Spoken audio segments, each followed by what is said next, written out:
Part 13. How was the Constitution of India formed? First of all, we can check the meaning of Constitution. A systematic compilation of set of rules to run the government of a country is known as the Constitution of the country. In other words, Constitution means any systematic collection of rules designed to govern a country's regime is known as Constitution, and Constitution is the basic and most important document. The laws of the country are based on the Constitution. Constitution involves periodically changing requirements of the people's aspirations, expectations, interests, as well as the emotions which are high. How was the Constitution of India formed? The Constitution of India is the statement of national goals and aims such as democracy, socialism, secularism, national unity, etc. Our constitution is framed on the basis of the some of the goals and aims just like democracy, socialism, secularism, and bring national unity, etc. The Constituent Assembly was established. It started working from 9th December 1946. The Constituent Assembly was established. It started working from 9th December 1946. The Constituent Assembly was formed of prominent and distinguished scholars and leaders. The Constituent Assembly comprised of 385 members, in which various members from different religion, caste, gender, and people from various geographical diversification, political representatives, and experts from various sectors were included. Their political vision and foresight was incorporated in the constitution. It means that different views, approaches, and suggestion of different persons from different part of the world, and they are coming from different categories and different ideas and values, and consider and protected the aims and vision and their foresight or their views towards the New India was incorporated in the constitution. Leaders like Jawaharlal Nehru, Dr. Rajendra Prasad, Sardar Patel, Maulana Abul Kalam Azad, Shyama Prasad Mukherjee, Sardar Baldev Singh, etc. provided their guidance. And Frank Andoni represented the Anglo-Indian community, and H.P. Modi represented the Parsi community. We know that India ruled by many European countries, and some of the Europeans are still there in our country, and representing them, one of the Anglo-Indian person, his name was Frank Antony, represented along with H.P. Modi represented the Parsi community. The committee had various constitution scholars like Aladi Krishnasamy Iyer, Dr. B.R. Ambedkar, K.M. Munshi, etc.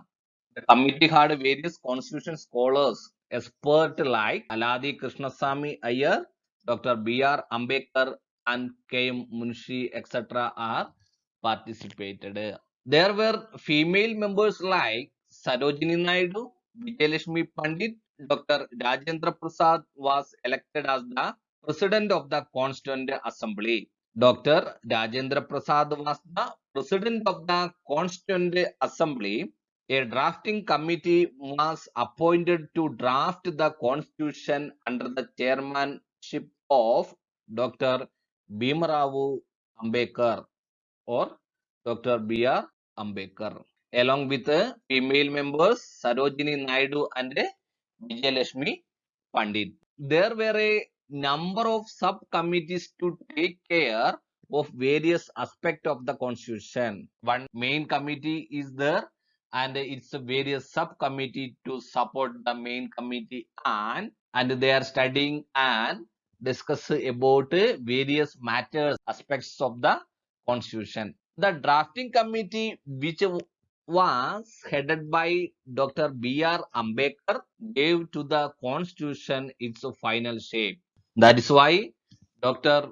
B.R. Ambedkar is known as the architect of Indian constitution. Total 166 meetings were held by the Constituent Assembly in a time period of 2 years, 11 months. On the 26th November 1949, the committee passed the constitution, which was enforced on 26th January 1950. The Constitution Assembly met for 166 sessions spread over a period of 200 years, 11 months, and 18 days. On 26th November 1949, the constitution was unanimously passed in the Constituent Assembly. Everybody agreed the written or framed constitution of India.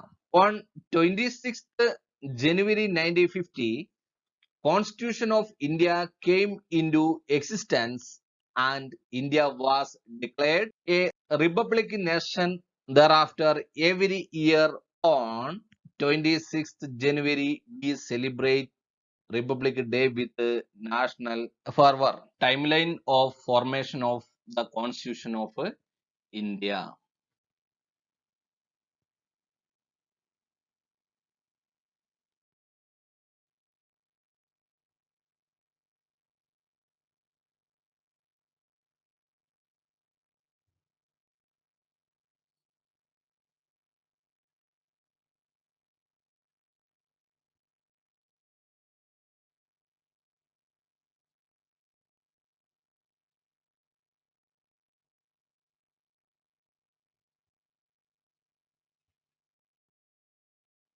Think, do you know why the day of 26th January was selected to enforce the constitution? Reason, the constitution was adopted by the Indian Constituent Assembly on 26th November 1949 and came into effect on 26th January 1950 with a democratic government system, completing the country's transition towards becoming an independent republic. 26th January was chosen as the date for Republic Day because it was on this day in 1929 when the Declaration of Indian Independence or Purna Swaraj was proclaimed by the Indian National Congress in its Lahore section and as opposed to the dominion status offered by the British regime.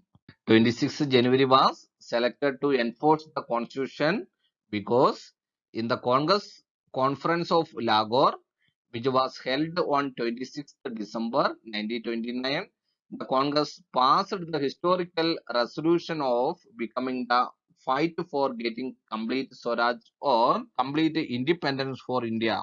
And the second one, 26th January 1930 was celebrated all over the nation as Independence Day for the first time.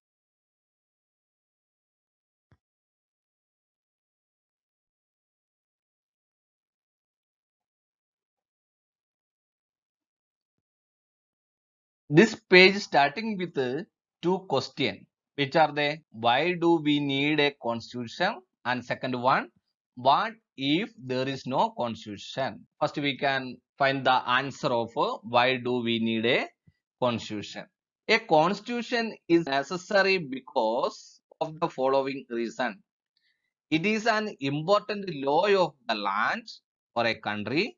It determines the relationship of the citizens with the government. It lays down principles and guidelines which are required for people belonging to different ethnic and religious groups to live in harmony. Constitution enabled the people to lead a good standard of life with harmony among various sections of the people of that particular area. Then second question, what if there is no constitution? Its answer, if there is no constitution, then there will be lack of rules and regulations. Just will be denied to the people, and a difficult situation will prevail in the absence of laws, because constitution is the source of laws. In the absence of a constitution, it will be difficult for a country to sustain in the long run. No country can function without a constitution. A constitution serves many objectives. It is a document which finally weaves the ethos and ideals of our country. No country can function without a constitution. Constitution means a set of rules and regulation to maintain a good harmony and a good standard of life of the people in a particular area. A constitution serves many objectives. It stands for and it put forward some goals and aims or some good ideals towards the better functioning of the government as well as the people. It is a document which finally gives the ethos, various principles and values of our country. It tells about the kind of government our country would have. Constitution saying that which type of government our country, and saying to run the administration of our country in a democratic form of government, we elect our leaders so that they can run the administration on our behalf. We know that India is a largest democratic country. India following parliamentary form of democracy, and India is the largest democratic country in the world. And in democracy, elected leaders will do administration in favor of the on behalf of the people. However, there are provisions in the constitution to check the misuse of power by the leaders. Our constitution ensuring provisions in the constitution to check the misuse of power by the leaders. So we need constitution, and without a constitution, no country can run its administration. No country can function without a constitution. Things to know: the Constitution of India has borrowed some special features of the constitutions of Britain, Ireland, France, and the United States of America. The Indian Constitution is a unique in its contents and spirit, although it had picked up many best features from other constitutions of the world. The Constitution of India has several salient features that distinguish it from the constitutions of other countries. And second one, the Constitution of India is the longest written constitution in the world. The Constitution of India is the supreme law of India. The document lays down the framework, democratic, fundamental political code, structure, procedures, powers, and duties of government institution, and a set of fundamental rights, directive principles, and the duties of citizens. It is the longest written constitution of any country on earth.